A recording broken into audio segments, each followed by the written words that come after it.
ay mula rin po sa phrase dito po sa ating binasa, a prince of God among us. A prince of God among us.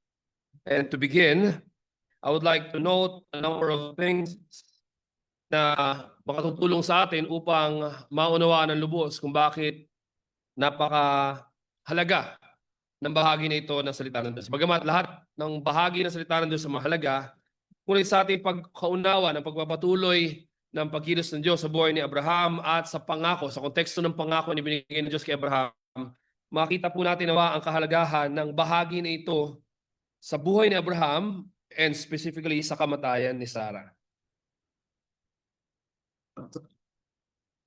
Una po ay ito ang first death and burial recorded in Hebrew history.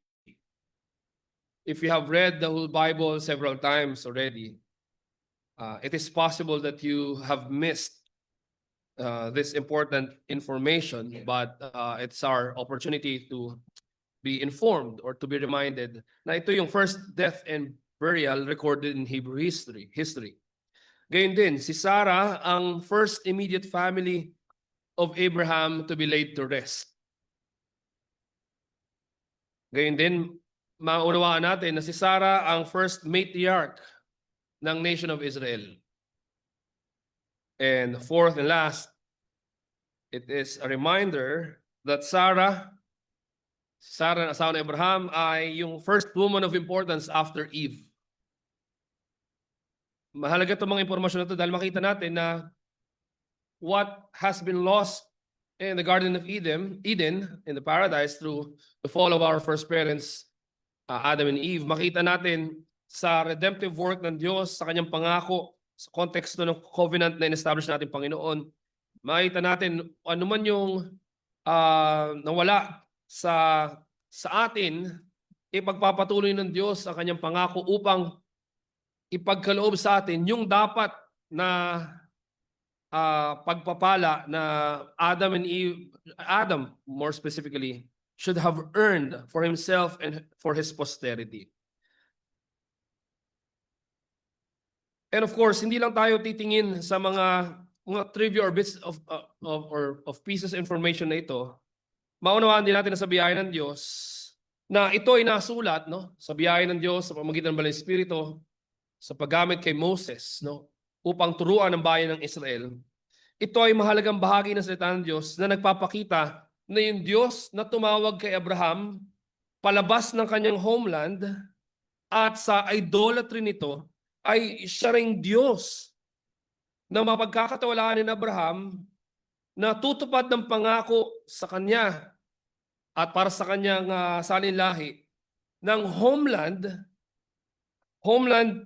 of righteousness, kung saan ang Diyos mismo ang mananahan sa kalagitnaan ng kanyang mga hinirang. The God who called Abraham out of his homeland and its idolatry is the same God whom Abraham can trust to fulfill his promise of ultimately blessing him and his posterity with that homeland of righteousness where God himself shall dwell with his people through the promised seed. Kaya nga sa umagang ito, kung titingnan natin itong Genesis chapter 23 verses 1 to 20, mainam na makita natin na sa unang bahagi sa verses 1 to 16, yung partikular na pinagdaanan ni Abraham dito dahil sa nangyaring kamatayan ni Sarah. And as I put there sa ating liturgy, makita natin, no, for our first point, mournful spouse, meek sojourner. Sa pag-grieve ni Abraham dito, sa pagpanaw ng kanyang asawa na si Sarah, at yung kailangan niyang ganaping tungkulin bilang tugon sa kalooban ng Diyos sa kanyang buhay. And of course, from verses 17 to 20, for our second and last part or point, bagamat ito yung nangyari, ito ay niloob ng Diyos na maganap upang i-communicate na nagpapatuloy ang pangako ng Diyos at magpapasimula na yung katuparan ng siyang ipinangako ng Diyos kay Abraham at sa kanyang magiging salinlahi. Kaya, if for our first point in verses 1 to 16, we see mournful spouse, meek sojourner. For our second and last point, sa verses 17 to 20, promise continued, possession commenced. Again, promise continued, possession commenced. Let us pray. Aming Ama, maraming salamat po sa biyayang kaloob mo sa amin upang kami ay muling maituon sa kapahigan ng iyong salita na nakasentro sa Ebanghelyo na aming Panginoon Kristo. Dalangin namin na sa pagtingin sa partikular na pangyayari nito sa kamatayan ni Sarah at sa pagpapatuloy ng iyong pagkilos sa buhay ni Abraham, kami ay dalhin sa tunay na pagkaunawa na ang ultimate fulfillment ng iyong pangako kay Abraham ay walang iba kundi si Kristo Jesus, ang iyong bugtong na anak na ipinagkaloob sa amin upang maparito, tuparin ang lahat ng iyong kalooban at katwiran at pagbayaran ng lahat po namin mga pagkakasala sa iyo at ipagkaloob sa amin ang aming tunay na homeland where He shall dwell in our midst. Sa pamamagitan namin, Panginoon Kristo, tinanggap namin yung inheritance na hindi matutumbasan ng anumang bagay sa mundong ito. Kaya nawa, Panginoon, ipagkaloob mo sa amin ang wisdom na nagmumula sa Banal na Espiritu na maunawaan hindi lamang sa isip kundi maging sa aming puso ang katotohanan ng iyong salita at malid ang bawat isa sa buhay at ganap na mapagpasalamat ang pagsamba sa iyo, Diyos. Mapagtibay sa aming mga puso na ikaw ang tunay na tapat na Diyos na karapat dapat pagkatiwalaan, hindi lamang ng mga maliliit na bagay, kundi lalong higit sa aming pinakakailangan, buhay na walang hanggan sa pamamagitan ng Ebanghelyo ng iyong biyaya kay Kristo Jesus. Salamat, Panginoon. Ito po aming dalangin sa pangalan ng aming Panginoon Kristo. Amen. Simulan po natin ang ating pong first point. Mournful spouse, meek sojourner. Bago po sa chapter na ito, mga kapatid, tinawag ng Diyos si Abraham to surrender Isaac. Naalala nyo, nakarang linggo? Diba? Tinawag ng Diyos si Abraham to surrender yung kanyang only son, his son whom he loves. At yun ay si Isaac. Sa chapter na ito, tinawag naman ng Diyos si Abraham upang isurrender yung kanyang asawa, his wife whom he loved, because Sarah has already died. Tingnan natin yung mga mahalagang impormasyon dito sa verses 1 to 16. Una, sa verse 1, makita natin, Sarah lived 127 years. These were the years of the life of Sarah. And if you remember what we have read, ito yung pagpapasimula. Sarah lived, or Sarah's life, pero ito'y inuulit-ulit. Bakit? Dahil gusto ng writer, of course, by the power of the Spirit, through Moses, in using Moses, pinopoint tayo sa mga repetition na ito para mag-focus kung ano yung ine-emphasize. And one thing that we must see here, na si Sarah lamang yung tanging babae na yung kanyang lifespan ay na-record sa Bible. If you have read the scriptures from cover to cover, from Genesis to Revelation, this is important for you to know, to understand and remember na si Sarah lamang yung babae sa Biblia na na-record yung lifespan. Mamaya, sa sobrang init ng araw at meron kayong stamina and energy, teka, totoo ba yung sinasabi ni Pastor Kirby? Basahin niyo from Genesis to Revelation, siguro kaya niyo ng mga 2 hours. Si Sarah lamang yung babae na yung lifespan na record sa Biblia. Bakit? One thing that we must not miss ay yung katotohanan na si Sarah, yung precious mother of Israel. And ang kagandahan dito, ina-underscore din sa atin yung katotohanan na si Sarah ay namuhay ng mainam hanggang sa pagtanda at hanggang sa huling araw ng kanyang buhay dito sa lupa, na andun yung biyaya ng ating Panginoon. Bakit? Tapat yung pangako ng Diyos. Being the mother of the Hebrews, mother of the covenant, mother of the faithful, mother of the seed of the woman, and mind you, not mother of the perfect. Sarah had her imperfections and faults.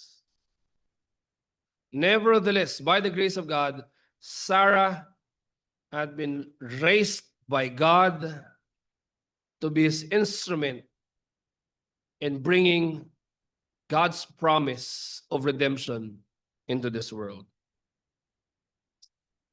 Kaya lang, pagdating sa verse 2, makikita natin, no, Sarah died. We don't have time to discuss kung ano ba yung Kiryat Arba. No? Kiryat may means city, Arba means four, or perhaps ito yung pangalan ng chief or giant na nag-rule sa lugar na ito. Pero ang pinapoint sa atin na yung Kiryat Arba, itong city na to na alam ng marami, later on ito yung pinangalan ng Hebron. At importante na makita natin na ito hina-highlight dahil yung Hebron ay nandun sa land of Canaan. Meaning the promised land, the land that God promised to the posterity of Abraham. Or Abraham rather. Pero makita natin sa verse 2, and Sarah died.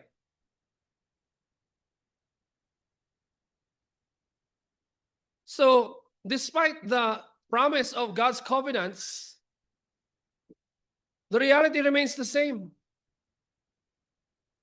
And by way of extended application, yes, we understand the gospel of God's grace in Jesus Christ. We have everlasting life, but it does not mean that we will escape the fact, the inevitable fact that we shall face that day where we shall, when we shall draw our final breath on this side of eternity. We shall die.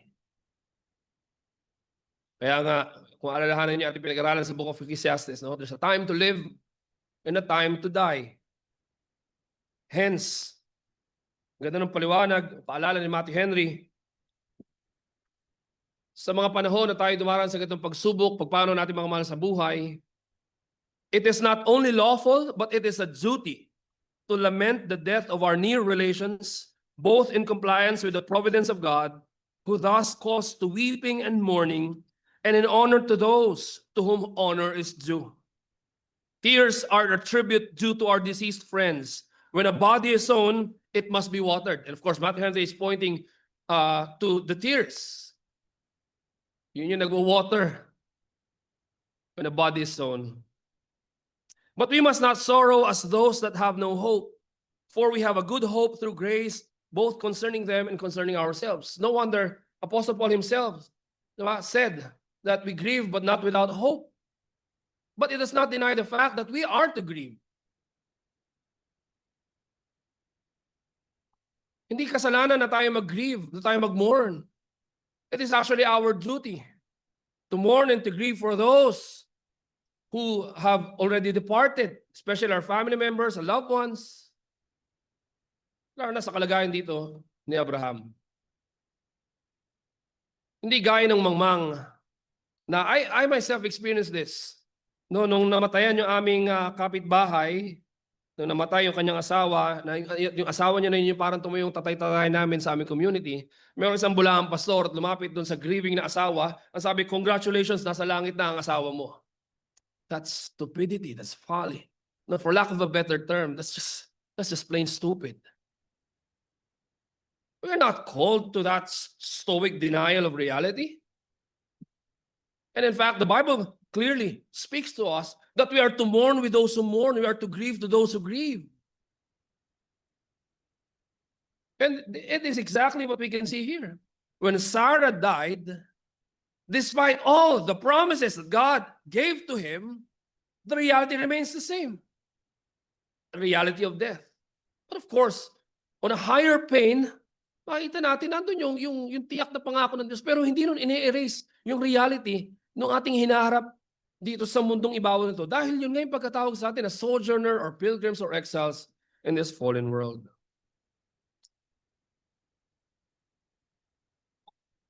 Kaya kinikilala natin a time to live and a time to die. But at the same time, there's a time to mourn and a time to rise. And yun yung nakikita natin dito.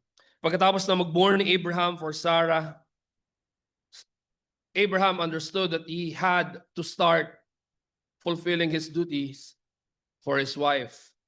Kaya pagdating sa verse 3, makita natin, tumayo si Abraham sa kanyang pananangis para sa pagpanaw ng kanyang asawa at siya ay tumungo sa mga Hittites or sa sons of Heth who were dwelling in that particular place in Canaan. For what? To buy a piece of land para maging himlayan ng kanyang asawa na si Sarah. Kaya balikan natin sa verse 3, and Abraham rose up from before his dead and said to Hittites, I am a sojourner and foreigner among you. Give me property among you for a burying place, that I may bury my dead out of my sight. So Abraham here, from being a mournful spouse, understanding his responsibility, he had to rise, but to rise with humility before the Hittites who owned the land. And being a meek sojourner, he requested or he presented this plea before them para magkaroon ng libingan ang kanyang asawa na si Sarah.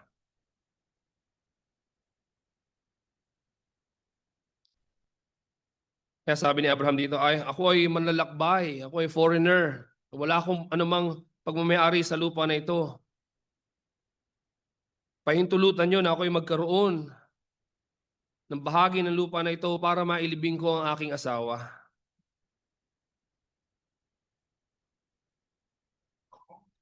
Sa verse 5, sa kababaang loob ni Abraham, makita natin yung naging tugon ng mga Hittites or sons of Heth. At nung sinabi nila, pakinggan mo, hear us, my Lord. You are a prince of God among us. Bury your dead in the choicest of our tombs. None of us will withhold from you his tomb to hinder you from burying your dead. Nang tanong dapat, why such respect to Abraham? Ba't gano'n na lamang yung respeto na meron yung mga Hittites kay Abraham? Aside from Abraham possessing large amounts of properties and treasures, tandaan natin, yung kanyang tinanggap mula sa palabas ng Egypt and also his victory laban sa conquest na kanyang pagtagumpayan when he rescued his nephew Lot. Makita natin na maraming ari-arian si Abraham. Pero yung respeto, yung regard na meron kay Abraham ay pagkilala. In fact, yung pagsabi na, you are a prince of God among us, ibig sabihin nun, si Abraham ay kanilang nasusumpungan na tumatanggap ng kalinga at gabay ng Diyos.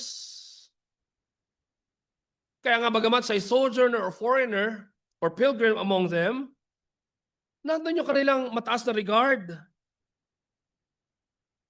And they recognize that God is at work in his life. Kaya, ang ganda ng paliwanag ni Calvin dito mga kapatid, yung paggamit na a prince of God, ibig sabihin si Abraham is a person of great and singular excellency. And nakikilala sa kanyang buhay, although imperfect, nakikilala ng mga Hittites ito or sons of Heth, na yung kanyang buhay ay mayroong pagtingin dun sa godly virtues na tinatalaga ng Diyos na kanyang sinasamba. And it is not a stretch of imagination to suppose that these sons of Heth or these Hittites have witnessed how Abraham worshiped Yahweh himself. Kaya nga mga kapatid, by way of application, never underestimate the blessing of being observed by the people around you that you are truly worshiping the one true God. Sa panahon ngayon that we can easily echo what the psalmist is crying out to the Lord in the book of Psalms, na bakit ganun? Itong mga masama, itong mga kurakot, itong mga walang patumangga sa kanilang pang-aabuso sa ating mga kapwa Pilipino, parang sila pa yung sumasagana. Sa panahon ngayon, napakadaling i-echo yung sinasabi sa book of Psalms. But do not be disheartened. Bakit? Wonder of wonders, by the grace of God, kinikilala ng Diyos, pinagpapala. Bagamat wala tayong pwedeng gawin to earn God's favor. But through our Lord and Savior Jesus Christ, He has already set His favor upon us. Kaya kahit sa araw-araw nakikita natin yung ating kakulangan, yung ating frailties, yung ating infirmities. And yet, by God's mysterious work in our lives, through the gospel, nakikita sa buhay natin, by the grace of God, for the glory of God alone, nakikita sa ating buhay na tunay ang pagkilos ng Diyos sa ating buhay. Kaya huwag kayong manghinawa mga kapatid. Maliit man yan, hindi man nakikita, kung yan ay kabutihan at tunay na kalulugod sa Diyos at para sa kapakanan ng iyong kapwa, huwag niyo itong i-underestimate. It glorifies God and it points even unbelievers, to the truth that there is truly the God who exists and who rules over all things, including our lives. Kaya gayon na lamang yung regard nila kay Abraham. Hindi man nila nauunawaan to the point that they also worship Yahweh himself.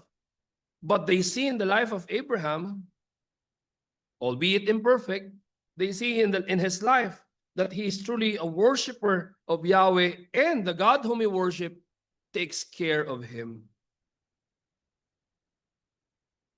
Kaya nga, hindi problema kay Abraham yung magpakumbaba sa harapan ng mga Hittites ito na nagmamay-ari ng lupa na ipinangako sa kanya.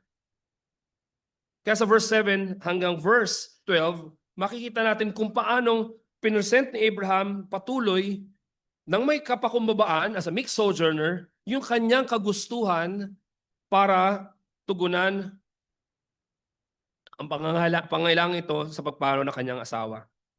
Verse 7, Abraham rose and bowed to the Hittites, the people of the land, and he said to them, if you are willing that I should bury my dead out of my sight, hear me and entreat for me Ephron, the son of Zohar, that he may give me the cave of Machpelah, which he owns. It is at the end of his field. For the full price, let him give it to me in your presence as property for a burying place. So pagkasabi dito ni Abraham na yun yung kanyang kagustuhan, na nawa loobin nila na magkaroon ng ganap na pag-uusap between Abraham and Ephron, son of Zohar, nang sa gayon officially ma-declare, ma-purchase na yung piece of land na yun ay mapasakamay ni Abraham kahit siya ay nagpapatuloy bilang sojourner or pilgrim sa lupain na ipinangako na ng Diyos para sa kanya. Kaya sa verse 10, narinig ni Ephron, dahil siya ay nakaupo among the Hittites, ito ang kanyang sinabi. And Ephron the Hittite answered Abraham in the hearing of the Hittites, of all who went in at the gate of his city. Kaya sabi ni Ephron, nandun yung kanyang mag-pushback. No, my Lord, hear me. I give you the field. And I give you the cave that is in it. In the sight of the sons of my people, I give it to you. Bury your dead. Now, as I was studying this particular portion of the scripture, I couldn't help but imagine, kunyari no, tayo kasama akin ng mga deacons, tayo lumabas sa malaking portion ng land na ito dito sa may bandang Fairview. Doon lang sa mga ano lang, yung mga simpleng lang, sa Kasamilan, di ba? Kunyari, mainam ang lugar na ito dahil sa lumalaking gawain ng Field of Grace, ito dito tayo magtayo ng magiging kapilya natin. Tapos yung may-ari lumabas, no? Hindi nyo na kailangan bilhin. Sa inyo na yan. Aaminin ko, hindi ko gagawin si Abraham dito na, no, for the right price, I will buy it. No, sige, ibigay mo sa amin. Ganun ang gagawin ko. Sa true lang, sabi naman, sa true lang. Kasi malaking pagpapala yun eh. Diba? Don't get me wrong, I'm so thankful that we are here, that the Lord is providing for us a place that is conducive for our worship of the Lord, for our activities. But it's a different thing when someone wholeheartedly approaches me and says, Kirby, don't you worry. This piece of land will be for the church. You don't have to worry a dime about it. Diba? Of course, lahat tayo eh. Alam mo yung nakangiti ka sa iiyak. Yung naiiyak ka sa tuwa pero natatawa kasi ganun yung itsura mo. No? Pero dahil pagpapasalamat sa Diyos. That we understand. And understanding that natural response from us will help us understand kung bakit ini-insist dito ni Abraham na no. Hindi ko tatanggapin yun. Sabi ni Abraham, I will not let you give that piece of land to me for free. Kaya sa verse 12, in meekness, in humility, pinagpatuloy ni Abraham yung kanyang pag-present ng kanyang case. Then Abraham bowed down before the people of the land, and he said to Ephron in the hearing of the people of the land, but if you will, hear me.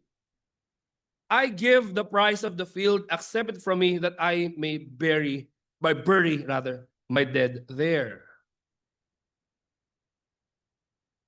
Kaya ito sinasabi ni Abraham ay dahil ang gusto ni Abraham, ito ay maging perpetual na pagmamayari niya at na kanya magiging salinlahi.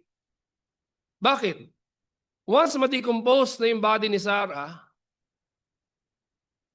Ephron will use the cave of Machpelah Perhaps para sa kanya, pag siya'y namatay na, o kaya sa kanyang ibang mahal sa buhay. O sino man na kanyang niloloob na malibing sa lugar na yun. Hindi yun ang gusto ni Abraham. Ang gusto ni Abraham, to perpetually own that piece of land. Hindi lamang para sa kanyang asawa na si Sarah, kundi may pagtanaw sa anong mangyayari in the future para sa kanya magiging salinlahay na nakabase sa pangako ng Diyos sa kanya. So madaling sabi, ayaw ni Abraham na maipaloan lang sa kanya yung tomb. Abraham wanted to have perpetual possession of that piece of land, not only for his wife, not only for himself, but also for the generations to come. And that's what we can see in the succeeding chapters here in Genesis as we take a look at the lives of Isaac, Jacob, and of course, Joseph as it zeroes in that particular event. Kaya sa verse 14, anong sabi ni Ephron? Ephron answered Abraham, "My Lord, listen to me. A piece of land worth 400 shekels of silver, what is that between you and me?" Alam sa Tagalog, ano ba, maliit na bagay lang yan. Sige, gusto mong bilihin, maliit na bagay lang, maliit na halaga yan. Ilibing mo ang iyong asawa yan sa cave Makpela na yan na pagmamayari ko na magiging sa'yo na for this price. Ano ba naman itong maliit na bagay na ito, maliit na halaga na ito? Kaya sabi sa verse 16, Abraham listened to Ephron, and Abraham weighed out for Ephron the silver that he had named in the hearing of the Hittites, 400 shekels of silver, according to the weights current among the merchant. One thing that we must not miss here, yung tanong na, what is that between you and me? It seemed sincere. Pero businessman si Ephron. He understood how Abraham desperately wanted that piece of land, that particular cave. So Abraham saw the opportunity for commercial profit. Yes, he may be granting the request of Abraham, but Ephron, being a businessman, he mentioned a price na inflated. Parang just 2 days ago, parang 60 lang yung diesel eh. Bakit ako 150? No? Of course, I'm exaggerating in 2 days ago. Pero yung presyo na binigay dito ni Ephron in that particular time, kung anong worth ng mga bagay-bagay sa panahon na yon, inflated, overpriced yung 400 shekels.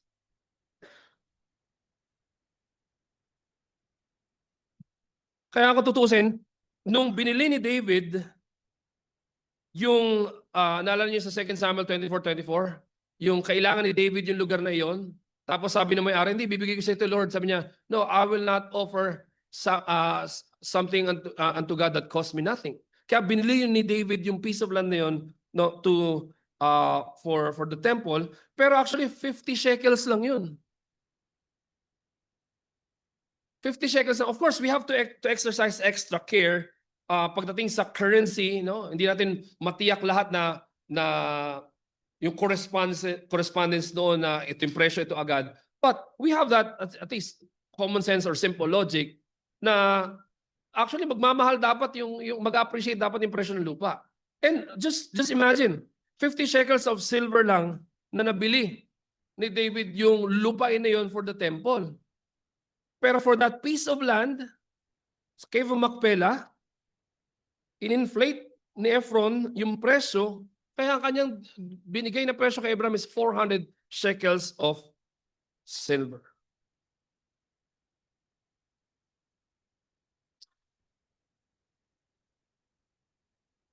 Pero kagandahan dito, makikita natin, minention ni Ephron yung word na land.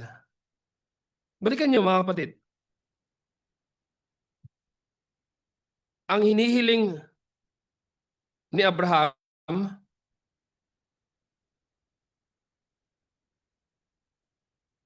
sa verse 8, ang gustong bilhin ni Abraham ay yung Cave of Macpela.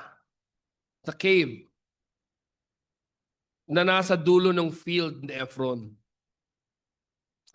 But what Ephron did, perhaps with the interest or with an eye for his self-interest, and yet he mentioned the land.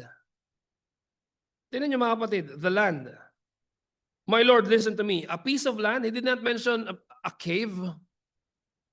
So, ano ba alam natin kung anong meron doon sa loob ng kuweba na yon? A piece of land worth 400 shekels of silver, what is that between you and me? So hindi na lamang yung cave. Hindi na lamang yung cave na kung saan paglilibigan kay Sarah, kundi the land where that cave of Macpela is situated. Gano'ng kaimportante yun mga kapatid? Gano'n yung kaimportante? Para kay Ephron, it might just be a piece of land. But to Abraham, and sa konteksto na ito'y binabasa ng Israel, ang konteksto ng land na yun yung bahagi ng promised land.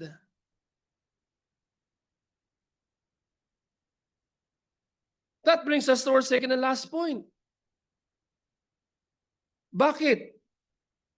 If in verses 1 to 16, makikita natin si Abraham bilang asawa nagluluksa sa pagpanaw ni Sarah na kanyang asawa, gayunpaman, bagamat siya'y maraming ari-arian, mayaman, kinikilala at ginagalang, pero pinanatili niya sa kanyang puso, doon sa kanyang pakikitungo sa mga may-ari ng lupa sa panahon niya, kahit pinangako ng Diyos sa kanya, he was a meek sojourner.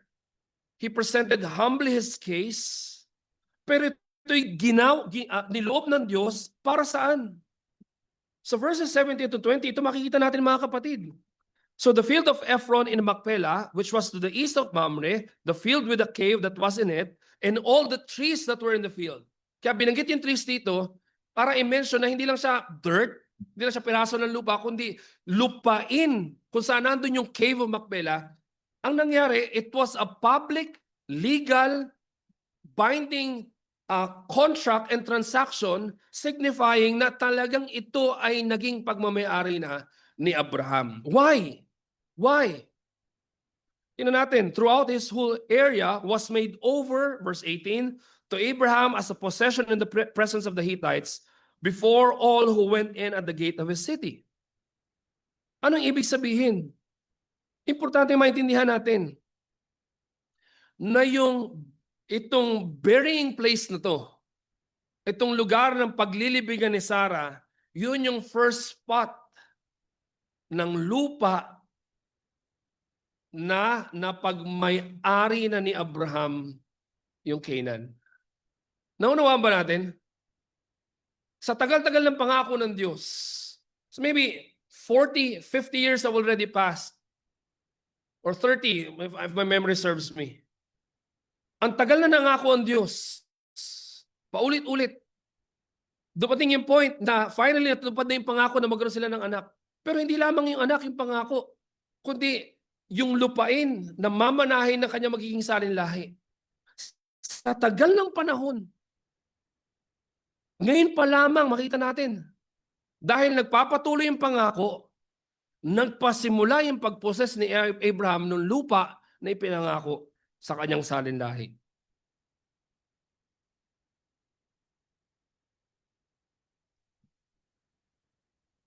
Sa dami na ng ginawa ng Diyos sa buhay ni Abraham, and yet he remained sojourner, pilgrim, and exile in that foreign land. And yet, because God's promise continues, Abraham has commenced, or Abraham's possession of the land has already commenced or started. Ano ibig sabihin nun? Hindi nakalimot ang Diyos sa kanyang pangako. Sa lahat ng pinagdaanan ni Abraham at maging sa kamatayan ng kanyang asawa, nananatili yung pangako ng Diyos. Ibig sabihin yung pinangako ng Diyos kay Abraham na yung lupain na ito ay mapapasa kanyang salinlahi, yun ay tutuparin ng Diyos. At hindi lang din yun. Hindi lang yung literal na lupa. Bakit? Ano ba ang dahilan ni Abraham bakit gusto niyang bilhin yung lupa na yun? Not that he would finally settle, dwell in that land, but for his wife to have a place where her body may lay or may be laid. Bakit? Kasi kahit pinangako ng Diyos literal yung lupa kay Abraham, yung Canaan, he was still looking for something that is beyond. Hindi sinabi ni Abraham na finally nakakuha na ako ng piraso ng lupa na to. Okay, I can just do whatever what I wanted to do. Hindi. Yung pag-own dito ni Abraham ng piraso ng lupa na ito'y patunay na nagpapatuloy yung pangako ng Diyos. And yet, his eyes were not fixed on the things that can be seen with his mundane eyes, but he was looking forward to that city that God promised to him, built not by hands of man, but by hands of God, where he shall behold once again Sarah and all the children that God has given them.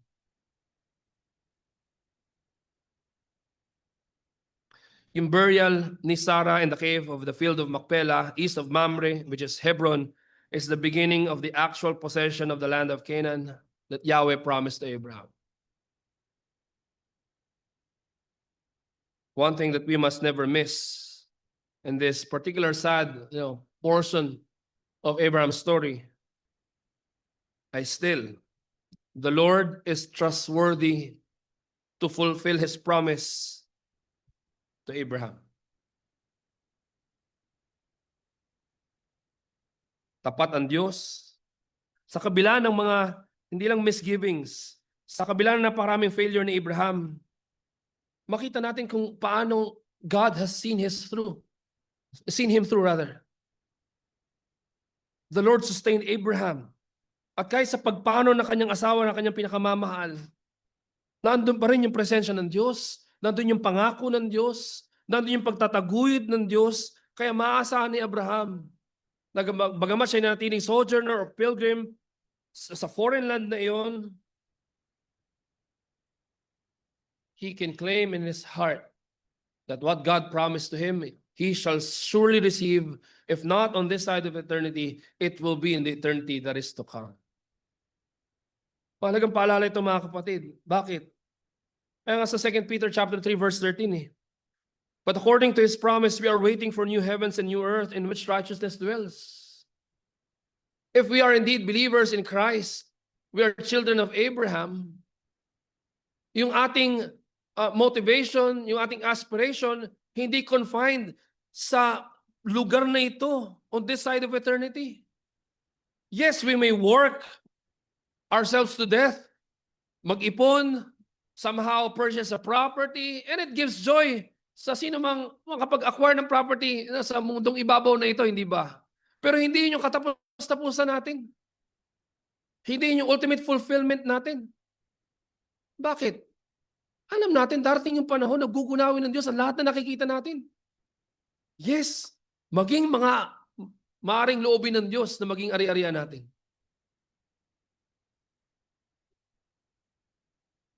Pero itong kagandahan, mga kapatid, dahil sa pagkakasala ni Adan, he lost everything that he originally possessed na dapat para sa atin din. Sa ginawa ng Diyos dito kay Abraham, pointing to the coming of the ultimate seed, ultimate fulfillment of God's promise to Abraham, makakaasa tayo. That though through sinful rebellion, Adam lost what he originally possessed, through redemptive sacrifice, Jesus Christ, the seed of Abraham, has secured for us what we never had before.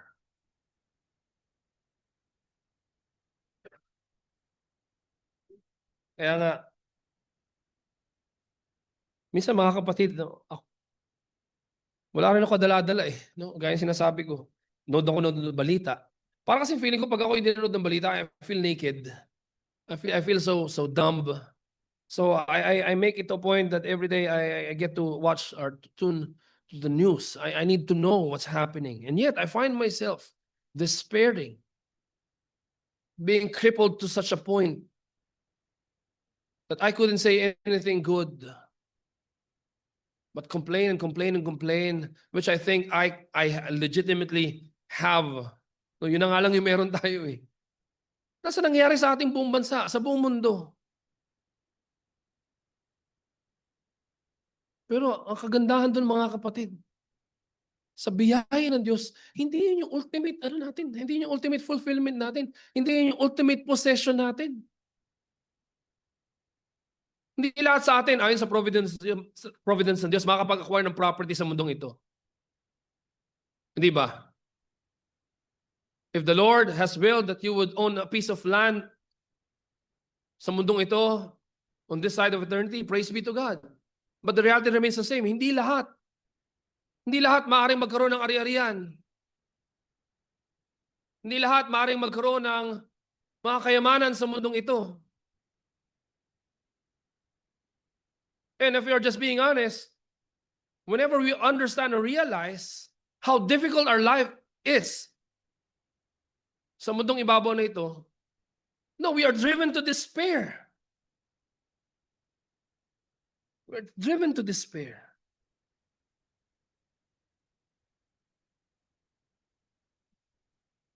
Hindi ba natin nababatid? Pero marami sa ating mga kapatiran, pagising sa umaga, hindi alam. Dati, making both ends meet. Pero ngayon, hindi na makita yung both ends. Naunawaan ba natin? Pagising pa lang sa umaga, yung mga mag-asawa, bungad na agad yung ating mga lalahanin. Paano ko pakakainin? Masusustain niya aking pamilya. Meron kaming paparating na gastusin para ito haharapin. Ang daming pagsubok. Kaliwat kanan. Ang gulo-gulo na nga ng buhay sa mundo, pipiliin pa yung kasalanan. You know what sin does to us? It makes us oblivious to what God has already done for us. Kaya nga, it's always high time for us to be reminded by the precious gospel of God's grace in Jesus Christ. Through our Lord and Savior Jesus Christ, although we would die,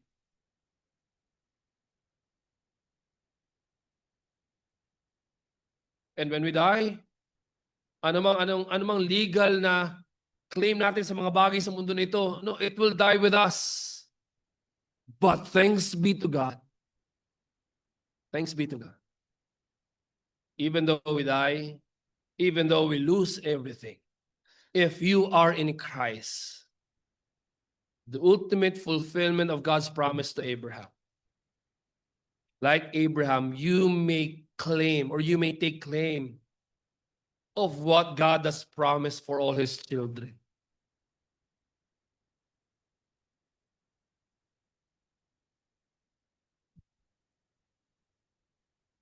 Mga kapatid, if I can just be candid, no, sa inyo. There are moments when we can't even catch our breath. One problem, you're not yet done with this particular problem. And then another problem comes. And you haven't even taken a breath to deal with the second problem. And then the third problem comes. And you know how the story goes.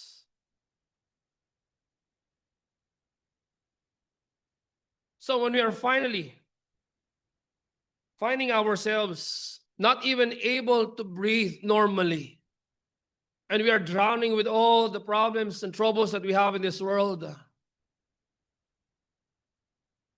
remember how God shows or manifests his faithfulness to us, assured for us to our Lord and Savior Jesus Christ. Just like Abraham, although he lost his wife, although Sarah, she lost her life, God, in his faithfulness, will remain the same. The same God who took care of Abraham and Sarah is the same God who cares for us even today. Kaya nga mga kapatid, alam nyo, although Sarah has already died, to this day she still gives birth. And what do I mean by that? Because of God's promise to Abraham, and Sarah being made as recipient of that promise as well. Although Sarah has already died, to this day she still gives birth. Bakit? Kung sino yung mga anak ni Abraham, anak din ni Sarah. Bakit? Anak ng pangako, biyaya ng Diyos.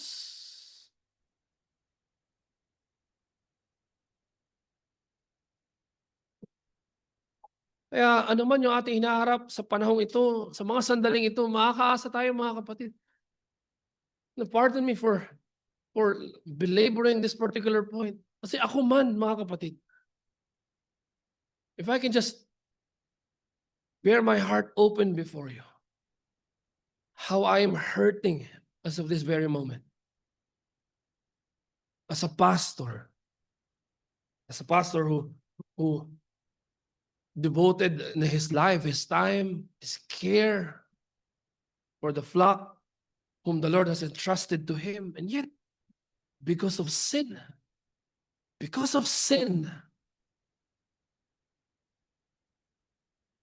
gano'n na lamang, i-take yung grace in vain. Kalimutan yung lahat na yung narinig, yung naituro sa iyo, yung na-demonstrate sa iyo. Para saan? Para sa kasalanan.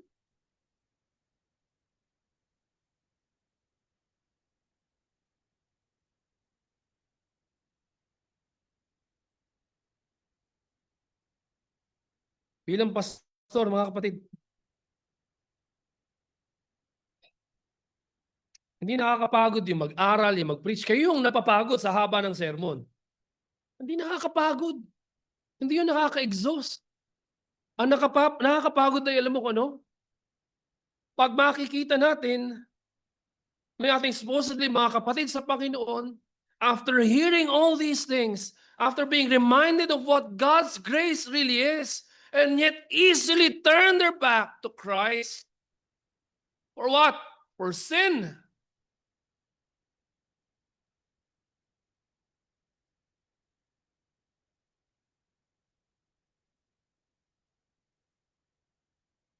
Kaya nga mga kapatid, it's always high time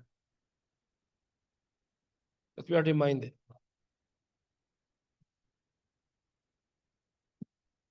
Na hindi pagpapakasasa sa kasalanan, yung tugon sa lahat ng suliranin natin sa mundo na ito, lalo nating dadagdagan eh. Hindi kaya dito kay Abraham, makita natin, he could have made up all legitimate excuses. And yet, his eyes were fixed sa pangako ng Diyos. No wonder yung nasabi natin, Panginoon sa Kristo, before Abraham was, I am. And he rejoiced seeing my day. Bakit? Sa kabila ng mourning, grieving ni Abraham, sa biyaya ng Diyos, yung kanyang puso't buhay nakaangkla sa pangako ng Diyos na tapat na tumawag sa kanya. Ano pa ba ang kailangan natin bilang patunay, liban kay Kristo Jesus? Na siyang essence or ultimate fulfillment ng pinangako kay Abraham. Kung ang tawag kay Abraham ay a Prince of God among us, we already have the Prince of Peace who has come into this world to fulfill all the demands of the law on our behalf and to pay all the infractions or our infirmities and all our offenses against the Lord, our sins. Now, mga kapatid, no, bilang paninikluhod, bilang pastor, ako'y naninikluhod sa inyo. Sa hirap na ng buhay natin sa mundong ito.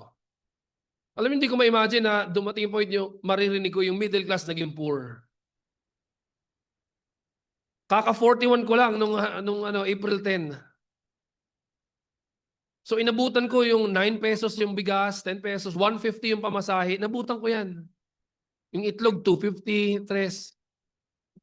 Kaya isa sa mga pinakasinasama ng loob ko, dati yung litro pack na tang, 10 piso lang. Ngayon pag bumili ka 20 plus, pang 700 ml lang. Parang kahapon lang yun, 2 weeks ago. Now, mentioning these things, ganito na nga kahirap yung buhay natin. Gera sa iba't bahagi ng kaguluhan sa ating bansa. Ang pinakamainam sa atin, mga kapatid, ay ito. Huwag sa kasalanan tumun yung ating mata, kundi balikan natin yung mga pangako ng Diyos na makikita natin siya'y karapat dapat pagtiwalaan sa ginawa ng Diyos kay Abraham. At maging sa ating buhay sa mga panahong ito, sa oras na ito. Dating talikuran yung pangako ng Diyos. Sa halip talikuran natin yung kasalanan, ituon natin yung ating mga mata sa dakilang pangako ng Diyos na katuparan yung wala ba kundi si Kristo Jesus. Whatever season in life that you're in right now, you may be grieving, you may be rejoicing, you may be succeeding, you may be failing, you may be gaining or you may be losing.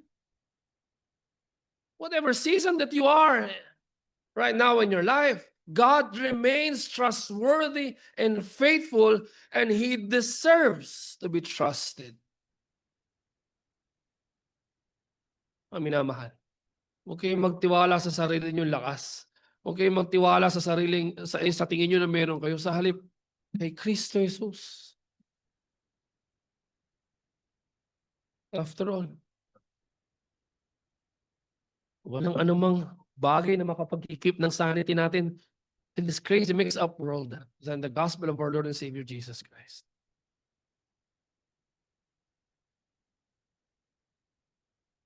If you are in that particular season of your life that you are mourning, go ahead and mourn. If you're rejoicing, by all means rejoice. If you are succeeding, by all means, give all your effort for it. If you're losing, accept it. But at the end of the day, don't forget that the God whom Abraham could trust, even in this lowest point of his life, we may say, is the same God whom we can trust to this day and up to that moment where we shall draw our final breath. Why? Because we have the assurance through our Lord and Savior Jesus Christ. Na siyang tunay na essence sa pangako kay Abraham. Mga kapatid, for crying out loud, and I will close in this. Have your eyes fixed on the Lord Jesus Christ, not on sin. Huwag sa kasalanan. Huwag sa kasalanan nagpapakalimot sa iyo sa katapatan ng Diyos, kundi kay Kristo Jesus na sa araw-araw nire-refresh ang iyong puso't isipan. Na we are weak, and yet God is strong. We are frail, we are not enough, but God's grace is always sufficient. And we need no other proof than our Lord and Savior, Jesus Christ. Tayo po'y manalangin.